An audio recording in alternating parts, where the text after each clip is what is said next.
ఇవాళ వచ్చి మసాలా వంకాయ రెడీ చేస్తున్నాను. దానికి కావాల్సిన ఇంగ్రీడియంట్స్ వంకాయలు ఒక 1/2 కేజీ తీసుకున్నాను, మెంతం కూర 2 కట్టలు, గోల్గరం మసాలా మొత్తం నూరుకున్నానండి, ధనియాలు జీలకర్ర పల్లీలు నువ్వులు కొబ్బరి మసాలా, ఇది వచ్చేసి ఉల్లిగడ్డ పచ్చిమిర్చి అల్లం వెల్లుల్లి పేస్ట్.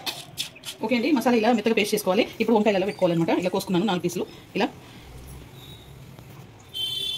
ఇప్పుడు ఈ వంకాయలు స్టఫ్ చేసుకోవాలి. ఈ మసాలా 3 పావుల నూనె పోసుకుంటున్నాను. ఇది మసాలా కూర కాబట్టి కొంచెం ఆయిల్ ఎక్కువ పడుతుంది. 3 పావుల నూనె పోసుకుంటున్నాను. ఇప్పుడు వంకాయలు ఒక్కొక్కటి వేసుకొని వేయించుకోవాలి. ఎమ్మిపై పసుపు అన్నీ వేసుకున్నాను. చింతపండు కూడా ఒక 4 రెమ్మలు చింతపండు వేసుకున్నాను. ఎక్కువ వేసుకోలేదు, ఎక్కువ అవసరం లేదు, ఎందుకంటే మెంతి కూడా వేసుకున్నాం కాబట్టి చింతపండు ఎక్కువ అవసరం లేదు. దీంట్లోనే వేసుకొని పేస్ట్ పడుతున్నాను చింతపండు కూడా. ఇప్పుడు ఇది వేయాలి, కొంచెం వంకాయ వేగినాక వాటర్ పోసుకొని మగ్గనిచ్చుకోవాలి కొంచెం. ఓకేనండి, ఇది కొంచెం ఉడికింది. ఇప్పుడు ఈ మసాలా అంతా వేసేయాలి.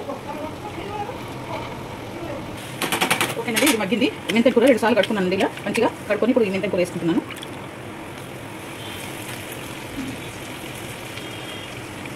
ఇది కొంచెం మగ్గాలి.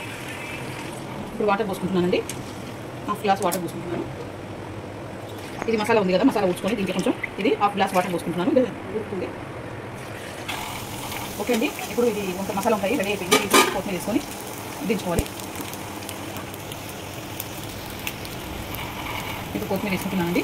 ఓకే ఫ్రెండ్స్, మసాలా వంకాయ రెడీ అయిపోయింది. ఈ వీడియో కనుక మీకు నచ్చితే లైక్ చేయండి, షేర్ చేయండి, కామెంట్ చేయండి, సబ్స్క్రైబ్ చేయండి. చాలా బాగుంటుంది. మీరు కూడా ఇంట్లో ట్రై చేయండి. బగారా రైస్లో కానీ, చపాతీలో కానీ, రోటీలో కానీ అన్నింటిలో చాలా బాగుంటుంది. మీరు ట్రై చేయండి. వంకాయ చూసిందండి ఎంత బాగా ఉడికిందో.